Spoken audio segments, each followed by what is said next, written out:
La dernière production estampillée Disney vient de sortir, il s'agit de Wish, et les premiers chiffres au box-office sont tombés et ils ne sont pas bons du tout. On s'avancerait, une fois de plus, vers un flop. On voit ça ensemble.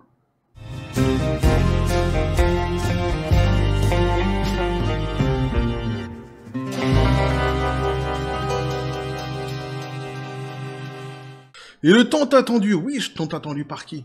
Ah, pas par moi, par Disney, évidemment. Ah ouais, pour son 100e anniversaire, est en train de s'effondrer au box-office. Petit café les commandes. Oui, un de plus, me diras-tu. Là, ils commencent à être habitués maintenant chez Disney, évidemment. Mais ici, ils avaient misé gros sur cette fameuse production qu'ils voyaient déjà caracoler en tête du box-office de ce fameux week-end de 5 jours. Eh oui, c'est pas un week-end d'ouverture habituel, c'est un week-end d'ouverture un petit peu particulier, puisque c'est un week-end donc de 5 jours, qui inclut, dans ces 5 jours, la fête de Thanksgiving aux États-Unis. Donc si tu veux, ici, tu avais un boulevard, tu avais une autoroute, un tapis rouge qui était déplié pour cette fameuse production Disney, donc un Wish, et qui devait donc normalement, il y avait tout pour, ce que Disney pensait, cette production avait tout pour réussir. Et patatras, ça ne fonctionne pas. Alors d'autant qu'en plus, il faut dire aussi que Disney nous l'avait vendu comme une production qui reviendrait aux sources. Alors, qu'est-ce que ça veut dire exactement de la part de Disney quand Disney nous dit quelque chose comme ça? Quand c'est une autre marque, tu comprends directement. Si une marque que tu connais te dit je vais revenir aux sources, tu sais qu'elle va revenir à ce qu'elle faisait par le passé. Avec Disney, c'est un petit peu plus compliqué, c'est un petit peu plus nébuleux. Pourquoi? Parce que dans cette communication, il faut quand même ne pas oublier que ce sont les mêmes communicants qui nous disaient pour les dernières productions complètement wokisées, justement, eh bien que c'était des productions qui étaient faites pour correspondre, nous disait-il, aux sensibilités modernes. Donc quant à dire ici que lorsqu'on nous dit qu'ils reviennent aux sources, ils font fi de ces fameuses sensibilités modernes et qu'ils arrêtent leur doctrine et leur idéologie, je n'y crois pas. Un mot, donc moi, ce que j'entends par là, lorsqu'ils me disent ça, c'est qu'en tous les cas, c'est un aveu sur le fait qu'ils se soient éloignés et qu'ils le savent de ce qu'ils faisaient par le passé chez Disney. Bref, en plus, il y avait eu pas mal de projections qui avaient été faites en chiffres pour ce Wish. Et on va voir ce qu'il en est avec la réalité des chiffres. Vous allez voir, c'est une catastrophe. On ira voir aussi sur d'autres articles un petit peu l'avis comme ça de certains internautes sur les internets qui commencent à échafauder des théories sur le pourquoi ça n'a pas fonctionné, pourquoi ça ne fonctionne pas actuellement en salle. Et je vous donnerai évidemment mon avis à la fin de la vidéo. Et donc on nous dit Disney connaît une deuxième déception consécutive lors du week-end de Thanksgiving alors que le box-office de Wish est décevant. Wish a offert à Disney son deuxième Thanksgiving décevant consécutif. Le nouveau film d'animation qui sert d'histoire d'origine à l'étoile emblématique de la société est le seul film d'animation sorti par Walt Disney Animation Studios en 2023, alors qu'il célèbre son centenaire. Bah, happy birthday. Quelque part, j'ai pas ce qu'on a envie de dire, t'es chez toi ici, y a pas de souci, puisque quelque part, le gâteau qu'ils sont en train de manger a le même goût. Sans doute que les derniers mets qu'ils ont pu ingurgiter chez Disney, puisqu'on est finalement, une fois de plus, sur un flopbuster. Eh oui. En tous les cas, eh bien, joyeux anniversaire, hein, Disney. Avec Wish. Cependant, donc, l'année a été, marquée par une série d'échecs surprenants. Surprenant, on pourrait peut-être en discuter quand même. Il y a des échecs qu'on avait vu venir, et d'autres, lorsqu'ils sont arrivés justement en cinéma, on pouvait, quand on voyait le résultat fini, comprendre très facilement pourquoi le public n'aimait pas. Bah, c'est pas, il y a certaines productions, c'était pas si surprenant que ça. Par exemple, ici, il nous parle d'Indiana Jones, c'est le cadran de la destinée, right on target, bingo, justement, celui-ci, c'est pas si surprenant. Déjà l'échec, on avait vu venir, et ensuite, une fois que le produit est sorti, une fois qu'on a pu constater la qualité, ou non d'ailleurs, du produit fini, il n'était pas si difficile d'en expliquer l'échec. C'était pas si surprenant. Voilà. Donc il a perdu environ 100 millions de dollars.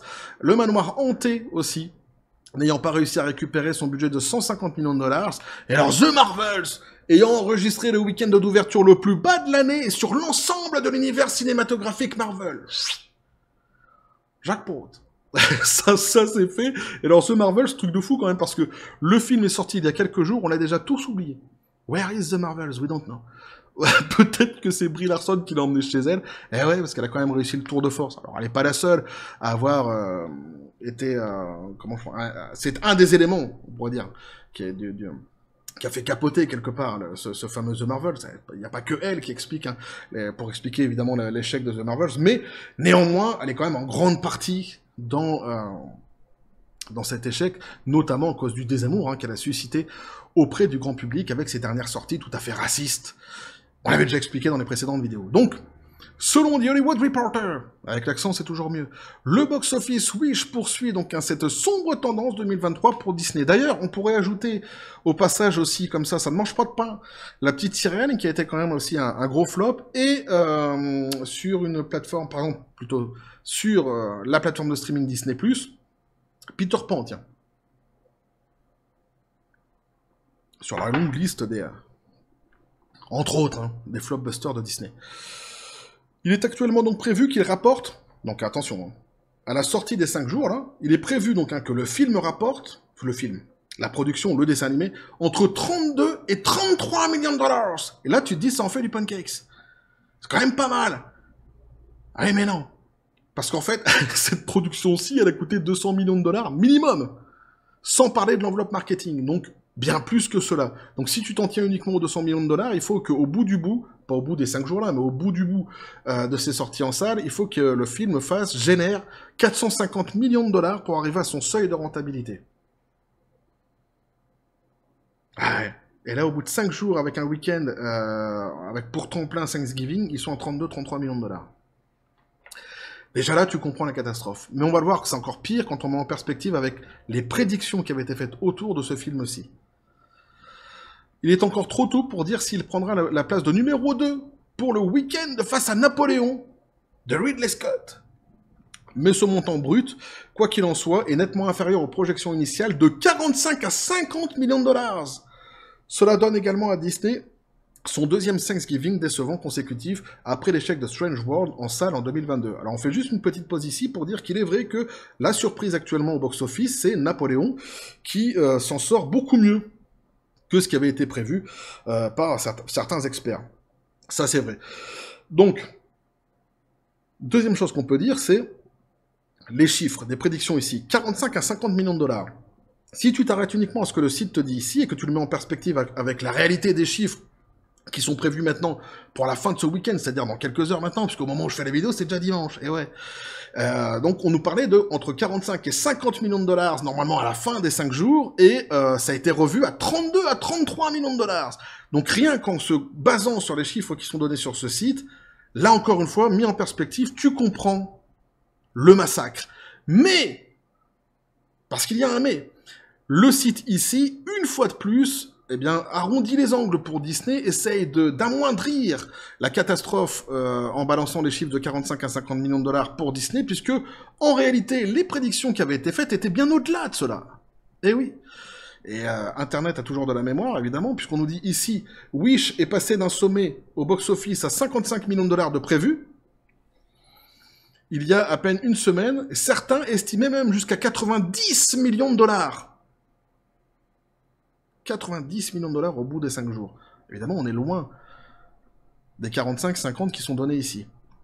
Mais si tu vas par exemple sur Box Office Pro, qui en règle générale sont assez bons dans leurs prédictions, eux ils nous disent que sur les 5 jours justement, ils prévoyaient entre 49 et 66 millions de dollars. Donc en gros entre 50 et 66 millions de dollars.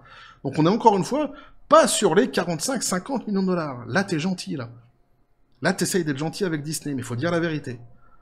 C'était entre 50 et 66 millions de dollars. La vérité, c'est que Disney avait misé au-dessus des 50 millions de dollars, qui s'attendait à au moins 55 millions de dollars, entre 55 et 60 millions de dollars. C'est ce qu'ils avaient souhaité. Et ici, donc, on va arriver en fait au bout du bout de 5 jours à 32-33 millions de dollars. Là, tu comprends vraiment où se situe le massacre et la catastrophe.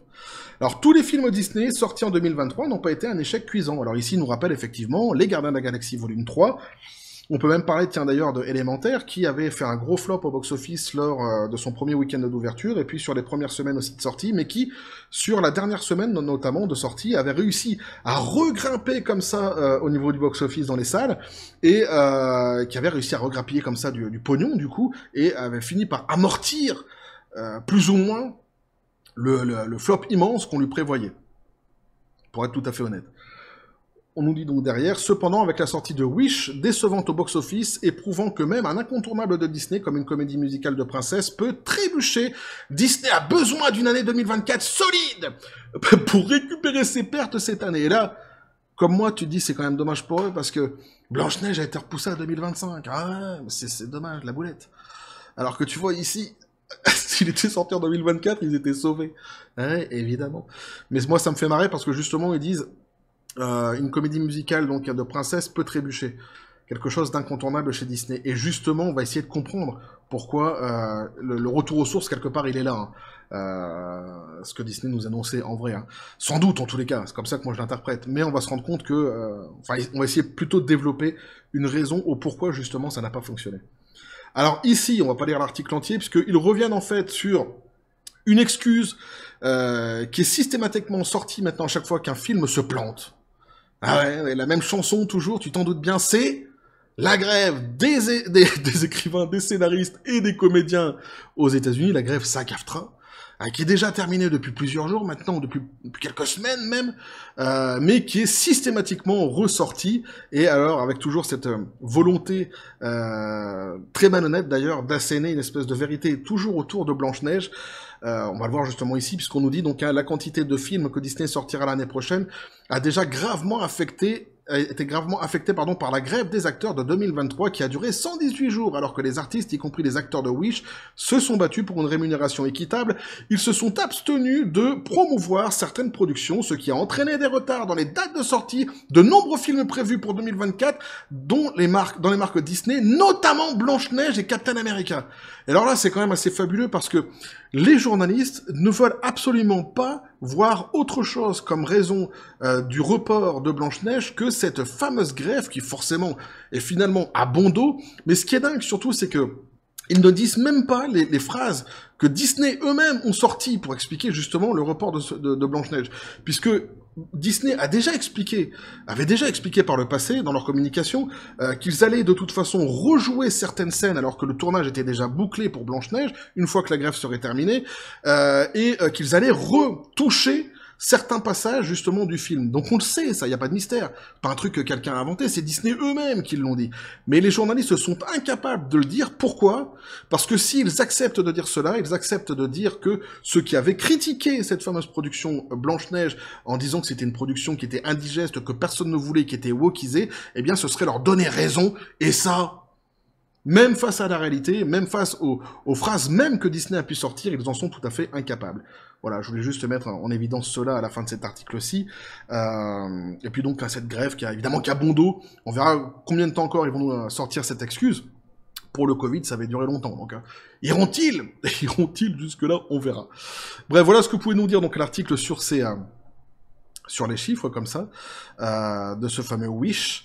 Et nous, on va aller voir justement ce qu'il en est sur le podium. On est sur The Numbers, actuellement donc au box-office aux États-Unis. Et on a effectivement, on le voit ici, donc un numéro 1, Hunger Games, numéro 2, Napoléon, et numéro 3, Wish.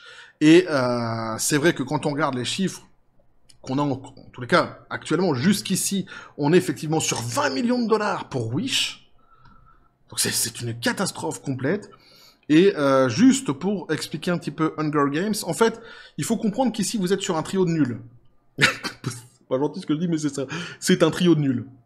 C'est-à-dire que Napoléon, il a lui aussi coûté 200 millions de dollars. Et ouais.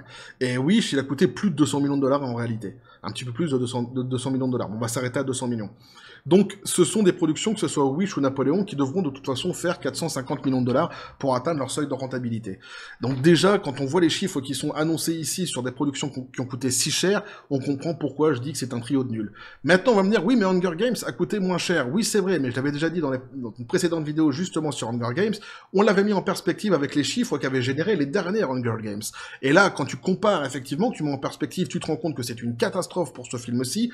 Le budget est de 100 millions de dollars. À l'international, si tu comptes le tout, actuellement, ils sont à 137 millions de dollars. Donc tu peux dire, ah bah c'est bon, ils sont au-delà de leur budget. Donc ils sont rentrés dans leurs frais. Non. Pour rentrer dans leurs frais, il faut que le film pour qu'il atteigne son seuil de rentabilité, il faut qu'il fasse 250 millions de dollars.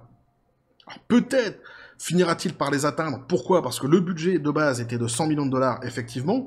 Donc sans doute, mais de toute façon, quoi qu'il en soit, mis en perspective avec la licence Hunger Games, c'est une catastrophe. Ce film est un gros flop, si évidemment on le met en perspective avec les autres Hunger Games. Donc ça, c'était pour s'arrêter vite fait sur le podium actuel, hein, qui devrait normalement, je pense, être le même jusqu'à demain, de ce fameux week-end de 5 jours.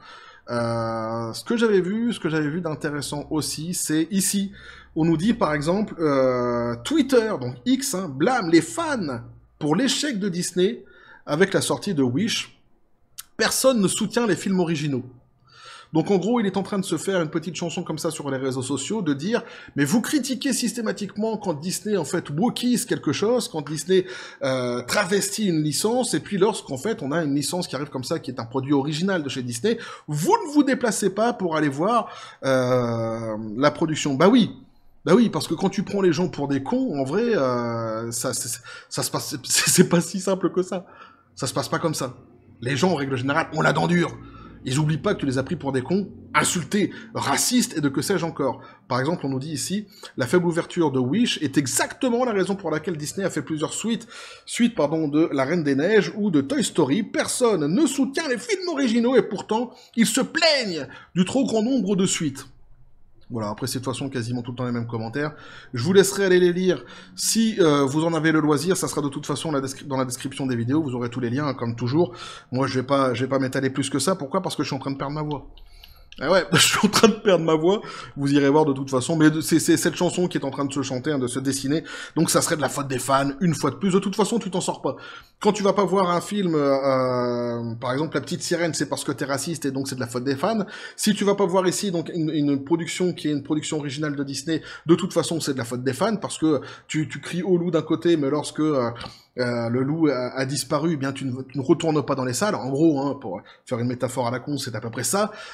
En réalité, le problème autour de Disney, et c'est malheureux parce qu'en fait, c'est ce que personne ne veut évoquer, et pourtant c'est assez évident à comprendre. Pourquoi ici ça ne fonctionne pas avec une production justement qui se dit revenir aux sources? Eh bien c'est tout simplement parce que les fans se sont fait insulter pendant des semaines, des mois, des années par Disney. Eh oui, eh oui. Et par tous les défenseurs comme ça de cette idéologie woke sur les réseaux, les gens n'en veulent plus. Ils ont un désamour complet actuellement pour Disney, et c'est pas parce que tu vas sortir un truc comme ça un jour, qui va être une production originale, que tu vas tout d'un coup te remettre tout le monde dans la poche. Les gens sont pas des imbéciles, c'est pas des ânes, quoi. À un moment donné, il faut quand même... Et c'est presque encore pire, justement, d'arriver avec ce genre de discours-là. Parce que non seulement tu prends les gens pour des cons le reste du temps, et tu les insultes systématiquement, mais là, en fait, t'en ajoutes, quoi. Tu rajoutes de l'eau au moulin, quoi. Tu rajoutes quelque part de l'énervement à l'agacement, quoi. Voilà. Les gens sont pas si cons. Et ça revient en fait à ce que j'avais dit justement par le passé, c'est que même si Disney demain se réveillait et se disait on va arrêter complètement l'idéologie woke, ça sera pas gagné pour autant tout de suite. Ça sera un projet qui à mon avis sera sur le long terme, puisqu'il faudra du temps pour réussir à faire revenir tout simplement tout ce public que t'as trahi. Que t'as pas que trahi, que t'as insulté aussi. Et oui, mais il faut quand même pas l'oublier ça. C'est pour ça que je dis à chaque fois, quand on voit tous ces articles, tous ces pseudo-stars, tous ces scénaristes qui viennent et qui insultent copieusement dans les médias, et je dis à chaque fois, c'est hallucinant, mais il y a personne qui les reprend. Ça a un impact, tout ça. Les gens, ils ont pas envie de se faire insulter, tout simplement. Quand ils ont insulté toute l'Asie parce qu'ils n'avaient pas été voir La Petite Sirène de raciste, voilà. Ça, je peux vous dire que ça reste. Moi qui vis ici en Asie, je peux vous dire que ça reste. Les gens n'oublieront pas, les gens n'oublient pas en vrai. Et oui, c'est assez évident. Donc même si demain tu sors un produit comme ça qui est pas mal, ou même qui est très bien, qui pourrait même être excellent, c'est pas dit que les gens vont tout de suite revenir te voir. T'as perdu en fait leur confiance des gens. T'as perdu leur amour, t'as perdu leur confiance, et ouais. Ben ouais, mais c'est ça. À force de se penser le plus grand des seigneurs et capable de faire tout ce qu'il veut, et que de toute façon, la plaide, les gueux iront consommer le produit, quelle que soit justement la qualité du produit, parce que ce sont des gueux quelque part, ce sont des cons aussi, eh bien, t'as fini de te perdre dans ta vanité et dans ton arrogance, et tu payes tout simplement tu récoltes plutôt les fruits, voilà, de ce que tu as semé, tout simplement. C'est aussi simple que ça. Moi, c'est l'analyse que je fais. Les gens veulent pas y aller. Voilà. Préfèrent aller voir d'autres productions. Effectivement, il y a Napoléon à côté, il y a Hunger Games à côté, pourquoi pas, mais pas Wish. Ça les intéresse pas. Puis ils se disent, bah, peut-être que je regarderai finalement cette production quand elle sortira sur une autre plateforme, que je pourrais le regarder ici ou là, ou chez quelqu'un, pourquoi pas. Mais je vais sûrement pas payer un billet pour aller voir une production Disney actuellement, ils en veulent pas. Il y a un vrai désamour autour de la Maison Grandes Oreilles, et à un moment donné, il va falloir qu'ils s'en rendent compte. Je le pense, personnellement. Mais pour ça que au début de l'article, au début de la vidéo, pardon, j'ironisais un peu quand j'ai dit qu'il revenait aux sources, et je disais, mais de toute façon, dire une chose comme ça, oui, on a bien compris, parce que t'as mis une princesse qui chante, machin, mais arrête de prendre les gens pour des benets, quoi. Quand on dit que tu t'éloignes, en fait, de la magie de Disney, c'est pas uniquement là-dessus que tu t'éloignes. C'est même pas du tout sur ça que tu t'éloignes. C'est sur, en fait, le fait d'avoir politisé complètement ta maison. C'est ça qui agace les gens. De plus avoir de divertissement, mais à chaque fois des produits de propagande. Et ça, évidemment, moi, quand ils me disent qu'on revient aux sources, je n'entends absolument pas par là qu'ils aient renié leur doctrine et leur idéologie. Je n'y crois pas une seule seconde. Mais c'est mon avis, évidemment. Bref, j'aurais fait ce que j'ai pu une fois de plus, et ouais, avec ma voix, et ça va durer comme ça, 7 à 10 jours, a dit le médecin. Ouais, je suis pas docteur, moi. Donc en plus, avec les médocs, parfois je m'embrouille un petit peu tout seul. Mais bon, j'aurais essayé de synthétiser tout ça, vous aurez compris, donc le désastre ici, donc hein, pour cette fameuse production, on va terminer donc le week-end des 5 jours entre 32 et 33 millions de dollars, pour une production qui coûte 200 millions de dollars, qui doit au moins faire 450 millions de dollars pour arriver à son seuil de rentabilité, sur en plus un week-end de 5 jours porté par Thanksgiving. Quand t'as dit ça, t'as tout dit, t'es en dessous de Hunger Games et de Napoléon, t'es presque en train de nous faire une Marvels. Ah, bah ouais, à la fin, oui, c'est ça. Bref, voilà ce que je peux vous dire là-dessus, les copains. N'hésitez pas à me dire ce que vous en pensez, à vous abonner si le contenu vous a plu, activez la petite cloche pour les prochaines notifications, les prochaines vidéos qui vont arriver, à balancer un like, à partager la vidéo. Vous avez mon Xor, le Discord et le Facebook de la chaîne qui sont dans la description des vidéos. N'hésitez pas à venir et à basculer du côté de la force absurde des réseaux sociaux. Sur ce, les copains, je vous dis comme toujours à la John Spartan, paix, félicité, et je vais continuer à me soigner la gorge, et évidemment à suivre ce dossier. On va attendre maintenant les chiffres qui vont tomber. Et oui, à la fin du week-end, lundi, mardi, après, peut-être comme pour les autres productions, je dis tout le temps de toute façon la même chose. Peut-être qu'il y aura un miracle, tiens. On va suivre le délire. Ou peut-être qu'on sera vraiment vers le gros flop qui s'annonce, une fois de plus, pour Disney ici. Bref. Et que la force soit avec vous.